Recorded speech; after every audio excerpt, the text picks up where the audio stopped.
This week we did an episode on what Jesus said about marriage and divorce from Matthew 19, 1 through 9.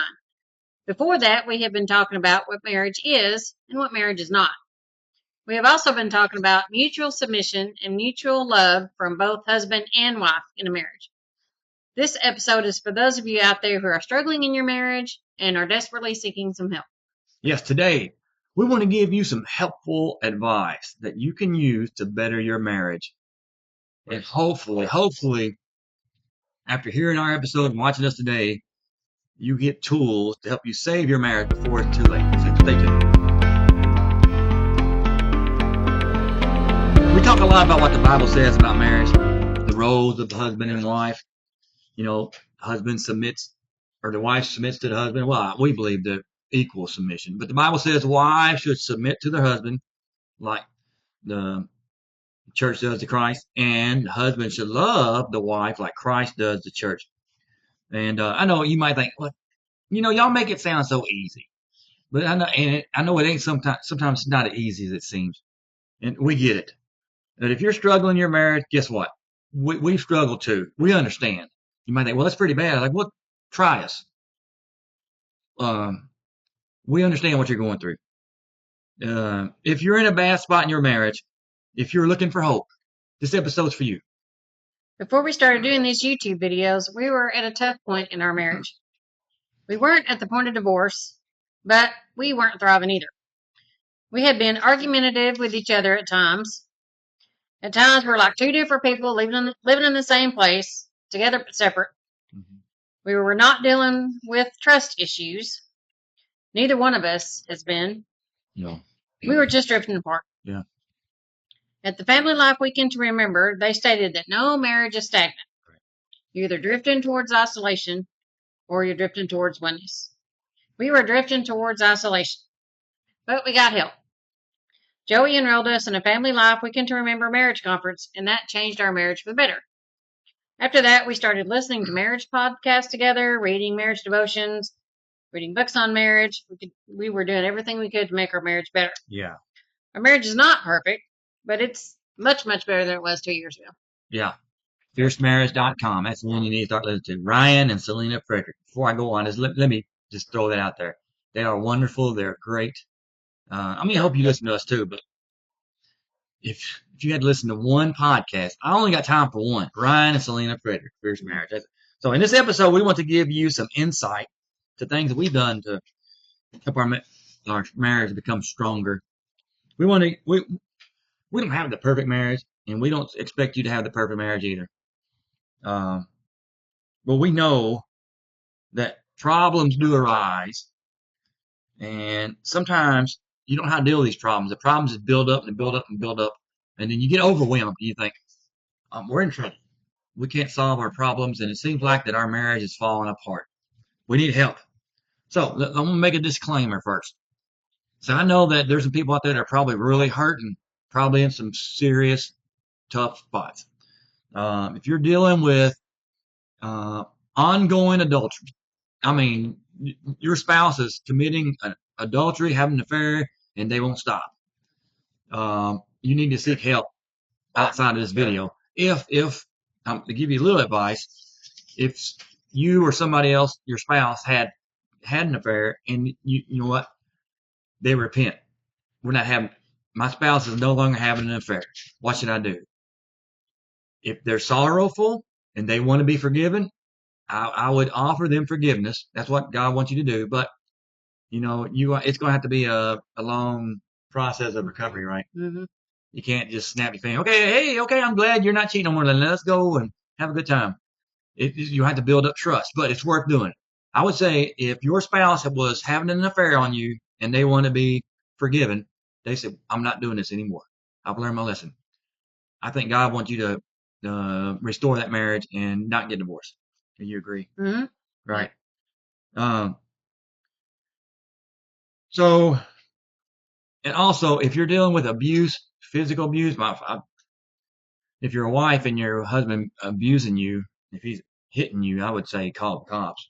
But I don't go to these country churches, and I'm not a guy that holds to the belief that you got to stick it out no matter how bad it is, sweetie. I know he may be beating you, but just pray for him that he'll stop. If you're dealing with abuse or something criminal, seek help. Call the cops, seek help, and see a counselor or something. You need to. This video may not help you. It may. I'm not saying quit watching it, but we if you're in that kind of situation, you probably need to seek help other than what we can give you, right? Mm-hmm. If you are not dealing with these serious issues, you may be dealing with, say, so you've been through an adultery, but it's over, and you're struggling with what to do next. You know, there's a lot of people that probably had an affair, or their spouse had an affair, and they want to rekindle their marriage and start all over, but they don't know how to do it. They don't know how to build trust. Um, or you're just other things going on, and you feel you're heading in the wrong direction, but you don't want the marriage to end, and you don't want to live miserably in marriage. You want to make it better. We want to help you today. And Lori and I, we made a list of some things. It's not all inclusive list. We're not going to sit here for an hour trying to give you every bit of advice you need. We just got a few small things that you can use and better yourself. So we're going to go back and forth on some things to make your marriage better. So we'll start off here. First of all, when you get to that point, you're like, you know what? We're done fighting. We're done struggling. If somebody's had an affair and they say, hey, I want you to forgive me. Okay. We're at that point, whatever the deal is. You both realize we want our marriage to be better. Sit down and have a conversation. Have a tough conversation. Get it out in the open. Be honest. Be upfront. And be vulnerable. Don't be sitting there going, I'm not telling you anything. I'm not telling you anything. Because you're just gonna throw it in my face, or you're gonna get defensive. Don't be defensive. Each person, the husband and the wife, need to talk it out. Admit your faults. Admit when you're wrong. If you need to admit something that you've done, or if she needs to admit something she's done, get it out in the open. And if you're willing to ask for forgiveness, ask for forgiveness. And the other person's, if that other person is genuinely confessing and repenting of something, wanting to work it out, forgive that person and work it out. Let go of anger, pride, resentment, and realize that these problems are not going to fix themselves overnight, right? All right. Okay. Attend a marriage conference such as the Weekend to Remember by Family Life. We have attended 2 of these events, and we have benefited greatly from them. We learned how to break down walls that we have built up between each other, and we've had open and honest conversations. Right. We learned about oneness in marriage. We didn't even know what that was until we went to that conference. Yeah.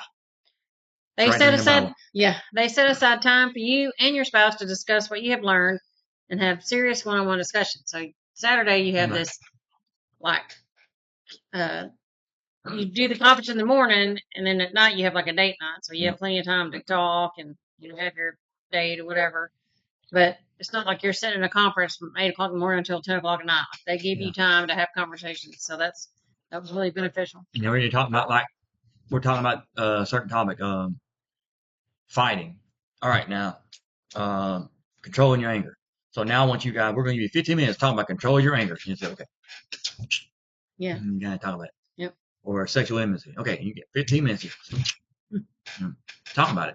Yeah, and it wasn't easy. It was difficult. It was awkward at first, but we figured it out and just ripped off the Band-Aid and just went with it. And, it got better, obviously, after we did that. And then we left the weekend marriage conference with a whole new outlook on our marriage and on marriage in general. Yeah. And it was a Christian-based conference. Family Life Ministries, Christian-based, and they teach it from the Bible. They tell you Bible principles. They tell you the covenant of marriage. It's from Genesis. It's awesome. It's great. Mm-hmm. They teach about what Paul says about in Ephesians about submitting to your husband and husbands loving your wife like Christ loved the church. Awesome. And maybe we was asleep that one day the church taught it, but you don't hear a lot of churches teaching that stuff. Nope. Anyways, seek marriage counseling. if you can't afford or you don't have an opportunity to go to one of these family conferences or they have these cruises, there's another Focus on the Family. I think James Dobson, the Focus on the Family ministry, they have conferences and cruises. And if you can't afford that or one's just not in your area, seek a good Christian counselor. If the pastor's available to do that, you might want to ask and maybe schedule an appointment if that pastor does that type of thing. If your church has a marriage ministry, a lot of churches don't, try to go and see if you can get some help and advice there too. Maybe find a couple at your church, and say, hey, we noticed that you've been married for a while and it seems like you got it going on. You seem like a wise married couple. Can you help us? Maybe seek out somebody that can help you. Somebody that's been around married for a while that can help you. Continue to communicate. Once you start establishing that communication flow, you get it all out in the open. We're airing out our differences. We're airing out our problems. Continue to communicate. Just don't say, okay, we got it out in the open and okay, we're done. No, continue to communicate. That problem solving communication is going to result into everyday communication to where it's going to result in just happy communication and in meaningful communication, quality communication. It's not always going to be easy. You're going to go through times where you're good at communicating, and then you're going to, just like that, you're going to fall back and you have to reconnect again. It's just human nature. That's right. I tell people when they ask me, how's everything going since that marriage conference? Like, we kind of settled into a good rhythm. And you do. It's a healthy rhythm to where, we wore out some marriage books. We wore out some devotionals and Christian marriage books and the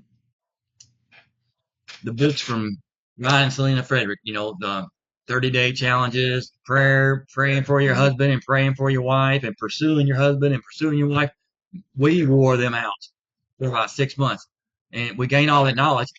And we don't necessarily do that all the time, but right now we're living whatever we read, we're living it out. And we're at that, we've kind of evolved to a different level. So that's what we're here for. And that's what we're here for right now. We want to take all that knowledge and all that experience and kind of help you. That's what we're here for. And then set aside time during the week to have quality conversations. Y'all might not be like us. We both work day jobs. We don't work Saturday and Sunday, and we're home every night. And we have time to talk to each other. Y'all may have lifestyles to where the husband and wife work totally opposite shifts. We've been there. I was in the Air Force, and there were times I'd only see her 5 minutes a day. Early on the weekends. Yeah. I'd come home and she'd be in bed, and I'd go in bed and give her a peck on the cheek. Yeah. That was it. That was our daily experience. So if that's you, find that 1 or 2 times of the week that you can sit down and have your quality time together and talk. Okay. Know your spouse's love language. Yes. Take the love language test. So if you don't know what that is, you need to find the book, The 5 Love Languages, by Gary Chapman. Awesome. He goes into detail about each love language, what it means, and what it looks like. And the book has a little quiz where you answer all these questions, and then your spouse answers all these questions, and then here's your top love language, and then maybe your next one. And then that's, you might think that you're, like the example he gives is you're buying your wife gifts, you're buying her gifts and buying her gifts. She's like, whatever. Well, that may not be her love language. I like gifts, okay, but they're not my main love language. All those gifts are piled up in the closet. So it's just, you need to do that so that you might think you're communicating your love to your spouse, but your spouse isn't getting it because that's not their love language. So that was really good. And they also have, ones for your kids too. So if you have kids, you can have if they're old enough to, understand, you can have your kids do that too. And then you can do the same with your kids. Mm-hmm. So that's a big one. Yeah, that's a good one. And I already said something about a podcast. Find a good marriage and family podcast. I've said it before. I'm gonna foot stomp it again. Fierce Marriage. They have books too. And they have a family. Oh yeah, Fierce Fierce Family. family. Yeah. And he has his own. I don't know if she's done anything yet, but he has his own men's podcast. Great. Ryan and Selena Frederick. Look them up. And another, I like Family Life. And we're also in touch with the Family Life Blended, which is led by Ron Deal. Mm-hmm. So if you're in a blended family, step family, you've been married and you've been divorced and remarried, and you brought kids from other marriages, and you got that awkward step family. There's resources out there too. Blended Family, Family Life Blended Family, and I like watching a podcast on family life. They put one out on YouTube. You can look at YouTube every day. Dave and Ann Wilson, they're great. They're funny and they talk about serious topics. And you watch it and you go, "That's I've never heard anybody talk about that." They talk about awkward things, everything from sexual intimacy to fighting, and to one a couple weeks ago I saw them talking about is taking my kids to sports every Sunday really important. Just that's the real stuff. Dave and Ann Wilson, check them out. Family Life. Something we like to do is go on date nights. Yeah. We set aside nights where just the two of us go out and do things we like to do. You know, if you're younger and you have young children, that might not be as easy for you, but I would set a goal to try to do it at least once a month, if not twice a month, every other weekend or something like that. I have a friend that when her kids were little, her mom used to watch the kids every Friday night, and they would go on a date night every Friday night. And you might not be able to do that.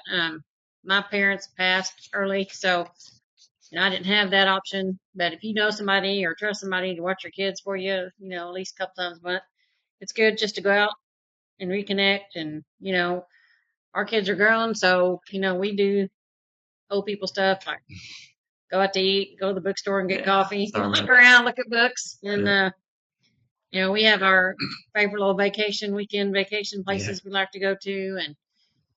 And, sometimes it's just going down the street to the barbecue place and, just, it doesn't have to be fancy. It doesn't have to be expensive. And you can, you might just have to do something at home and after you put your kids to bed, maybe stay up a little later and put them to bed early and just, sit down and talk and, right. Just watch X-Files. Yeah, watch X-Files. We like watching the old shows. Your favorite TV show. Yeah. So just, try to just find time to do that and connect again.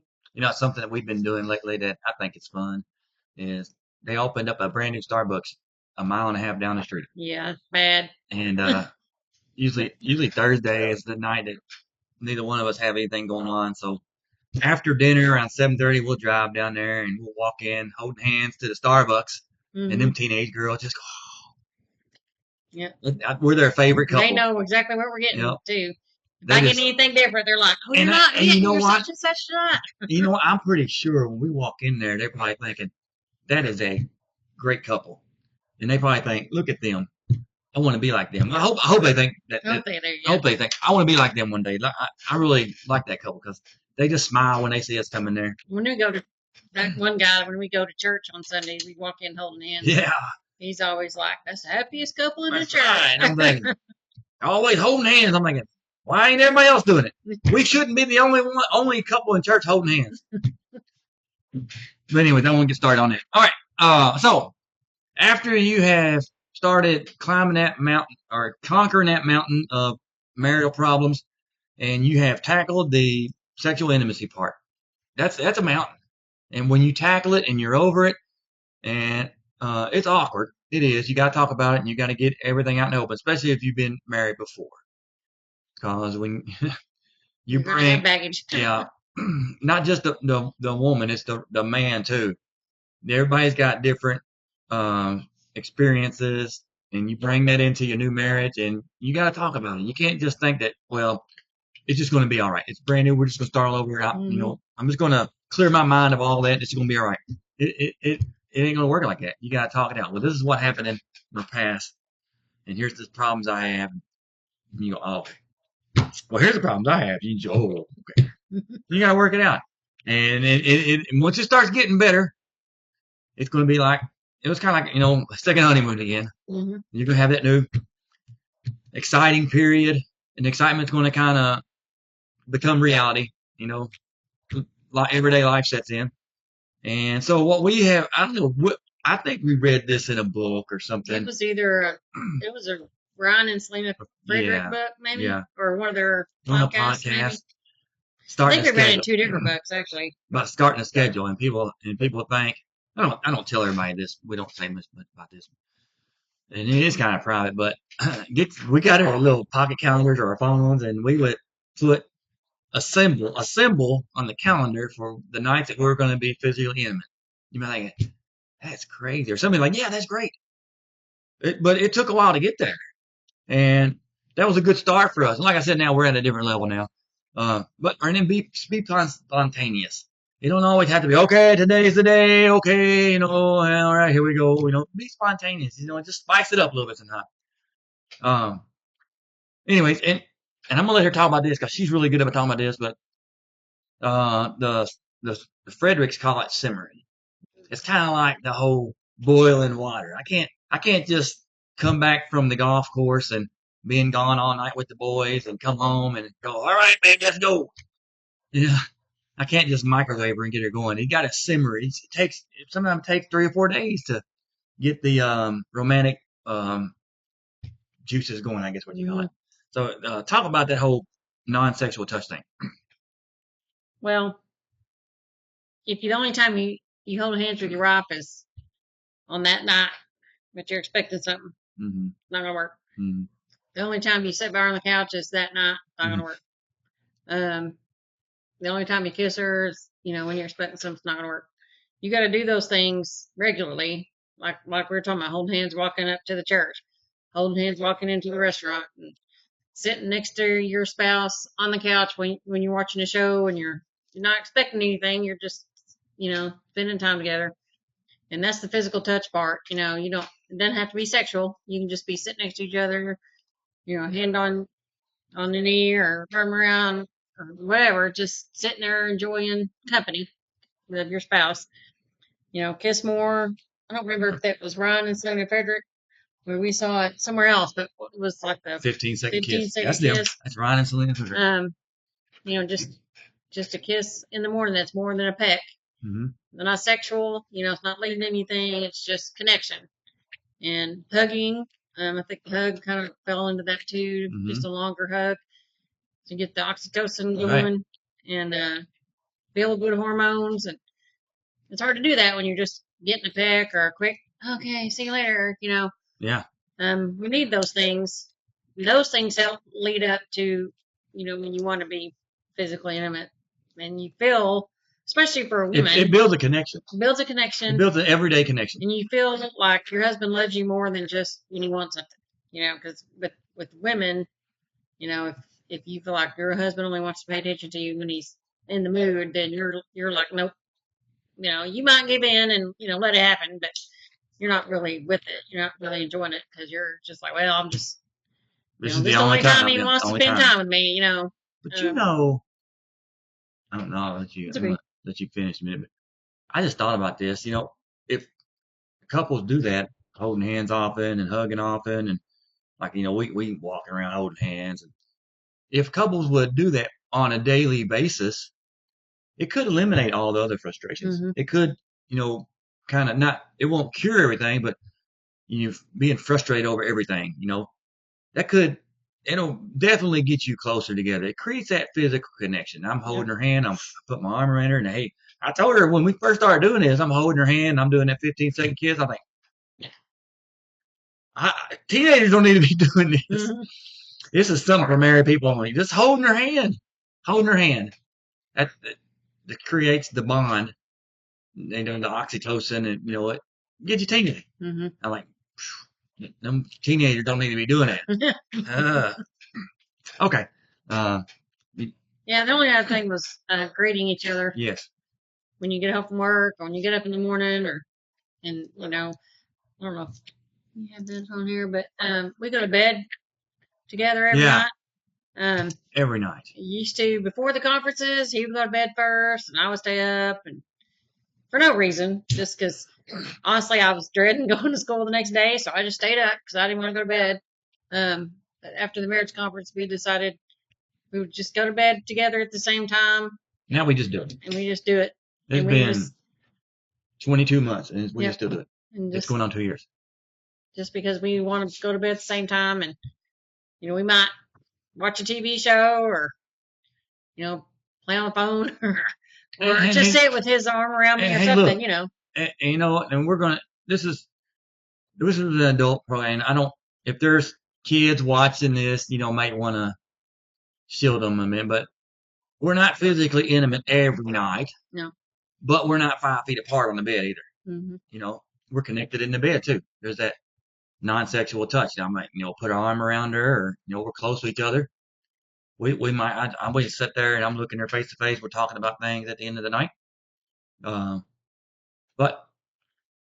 I think that's important to do that too. Yep. You got anything on that? Okay.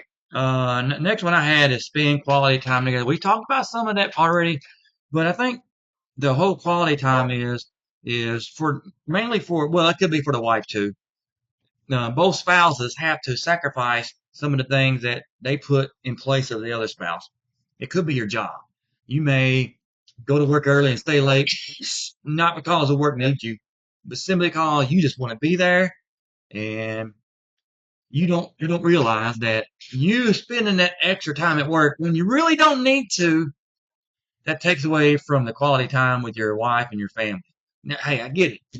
If the bills are due and you're having trouble paying the bills and you need some extra money, as long as the wife's okay with it, the wife might say, hey, I don't need you to work that extra time.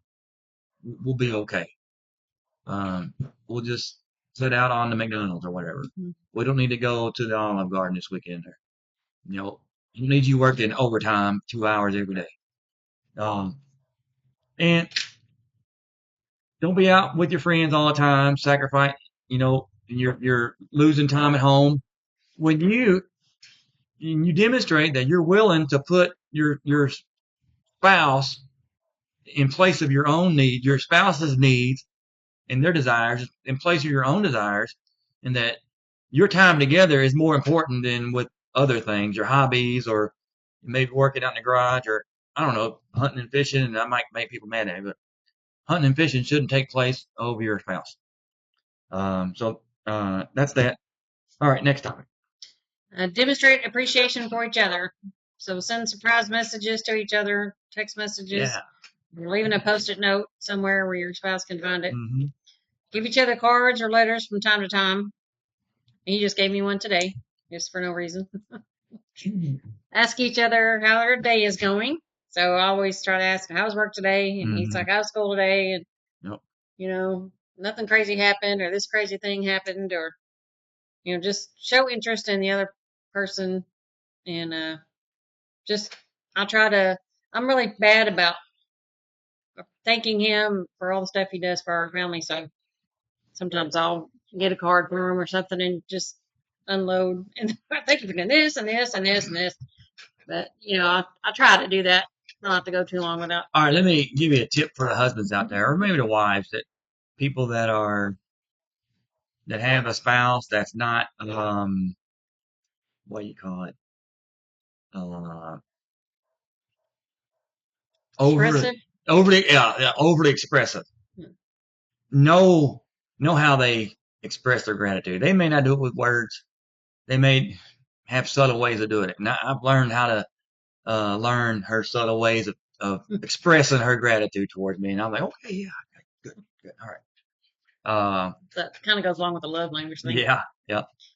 You got anything else there? Well, you saying that just kind of reminded me of, before we went to the marriage conference, we just kind of lived. It was kind of like we were just kind of like roommates, pretty much. It got that bad. And we weren't like on the brink of divorce or anything. Because when we got married, we were like, the divorce is not on the table. Like, we're not even going to talk about that.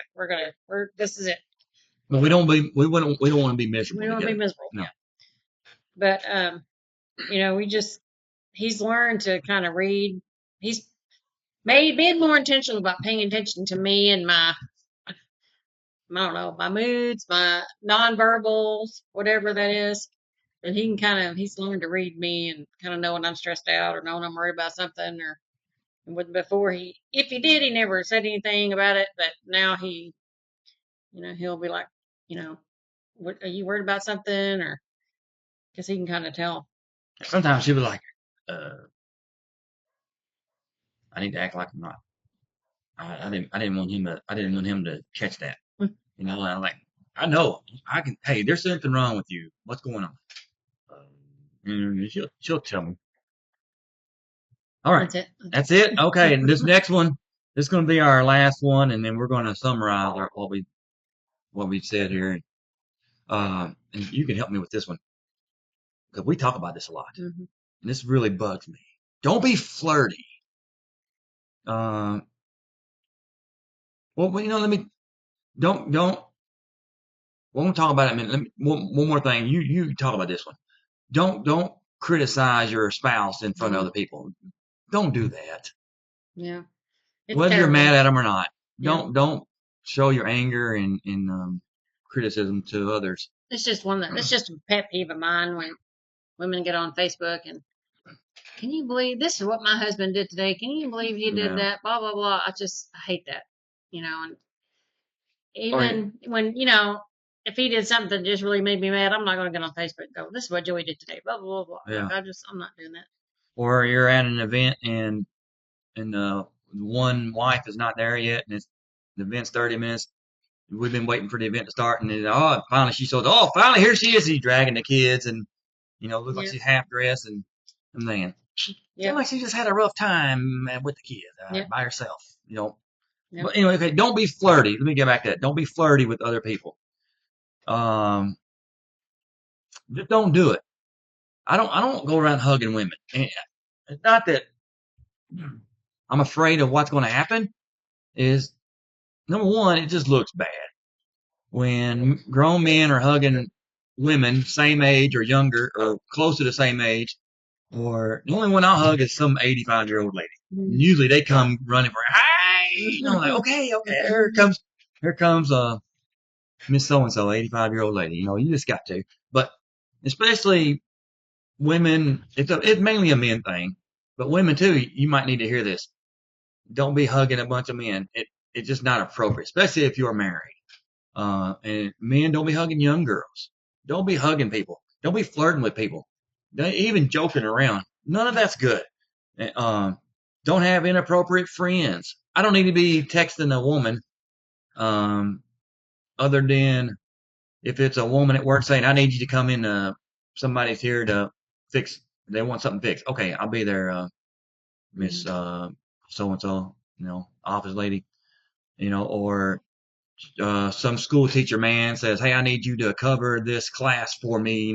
Do you have any ideas for our math assignment or something like that? Work related. But she doesn't need to have male friends that she hangs out with and talks to all the time. And I don't need to have female friends. We just don't need to. You got any other advice on that? No, I think that's where a lot of affairs and things happen, because you start out as friends, but then when you're confiding in your friend more than your spouse, that's a problem. Don't do it. And if you go out with couples, make sure you're all together when you're talking. Don't let's get with the other couple opposite sex and get side by side and start talking. That's where it starts. That's where it starts. Don't have friends of the opposite sex, and do more activities together, husband and wife, instead of she does things with the girls and I do things with the guys, and we don't do enough stuff together.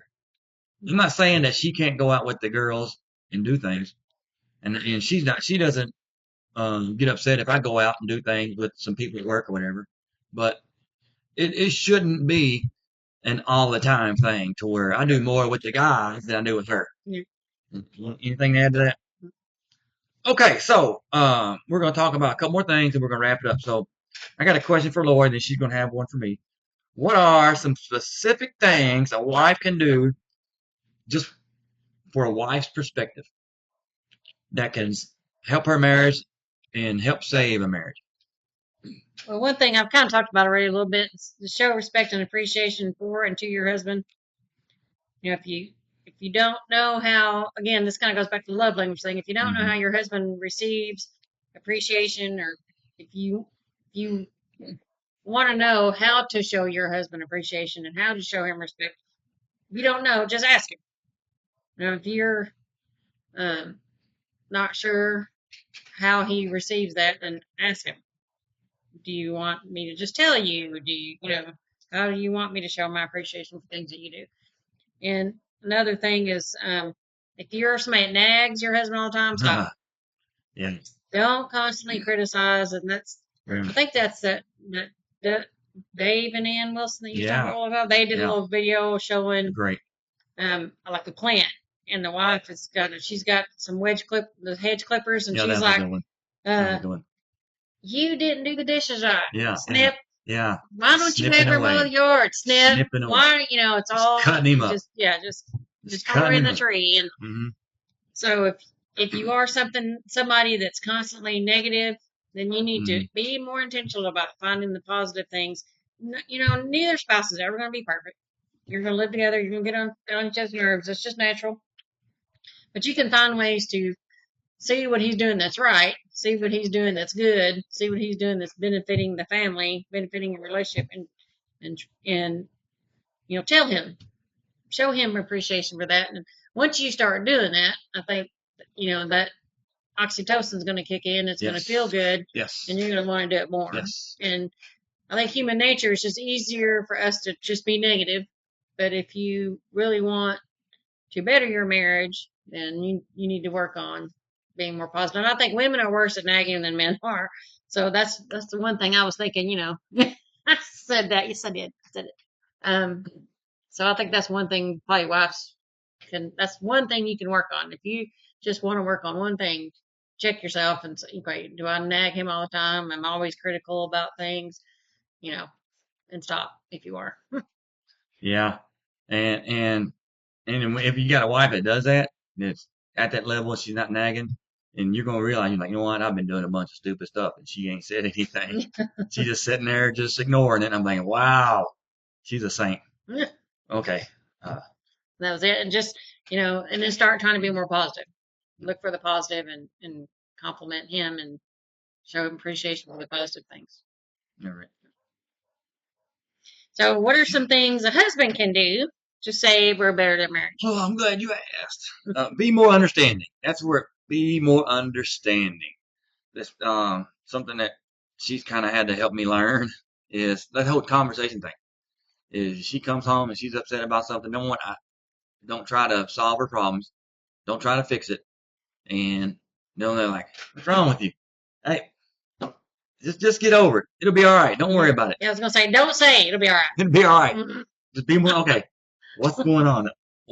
Tell me all about it. Tell me why you're upset. Tell me what happened. Okay. What can we do to help? What can I do to help you? Just be understanding. I understand, or I don't understand. Tell me more about it. I'm sorry that happened. Yeah. And that sacrifice your free time to be there with your wife. You can't be the part-time husband. You got to be there. And look, this is for the young kids that are getting married early in their lives that still want to go out and have fun. That's not what you got married for.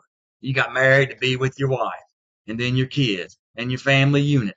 When you get married, you need to quit going around and being a kid. Party time's over. This is your party time. This is your family unit. This is the one you're supposed to do things with. This is the bond. And if you're spending more time out with your friends and you're not spending time with her, you're not being a good husband. Same thing with the wife. Mm-hmm. Same thing. It goes both ways. Help your wife with the everyday work, the chores, doing the duties around the house. Help them with the kids. Don't be the deadbeat dad, or don't be the deadbeat mom to where the one parent does all the parenting. Do it together. Do everything together. And if you don't know what to do, hey, what can I do for you today? This is mainly a husband thing, but there might be some wives that don't do anything. I mean, I'm sure there are. I've heard some of them. I've heard stories. Mm-hmm. Wives don't do anything. But if if you're the husband and you think, what can I do to help you? How can I help you more? How can I alleviate some burden off of you? Do that. Don't Don't be another child for mama to raise. Don't be another child. You're supposed to be a man. You're supposed to be the leader. And I've seen too many husbands that are not the leader. Be the leader. Don't be another child that mama has to raise. And finally, leave no doubt in her mind that she is number one in your life. That when you are around her or when you're gone, no matter what, you know that my husband, in his mind, I am number one to my husband. That's it. You have anything else to add? I don't think so. Okay, hey, I hope this has been beneficial to you. It may not have solved your particular problem, but to go back to the front, it starts with a conversation. You got to talk about it, whatever the problem is. Hey, you're spending too much money. I ain't spending too much money. Talk about it, whatever it is. That's where it starts. Communicate. And then once you get to the point where you're willing to do better, then you can go back and practice these tips we've given you. So, hey, thank you for watching this show. Next week, we're going to talk about unequally yoked. And I'm going to write a blog for that, put it on my website. So I look forward to that. And thank you. And if you haven't already, subscribe to us, thumbs up, tell us, all that good stuff. And so we can get out there to more people and help others better their marriage. So thank you. We are Christ-Centered Marriage Family, and God bless you.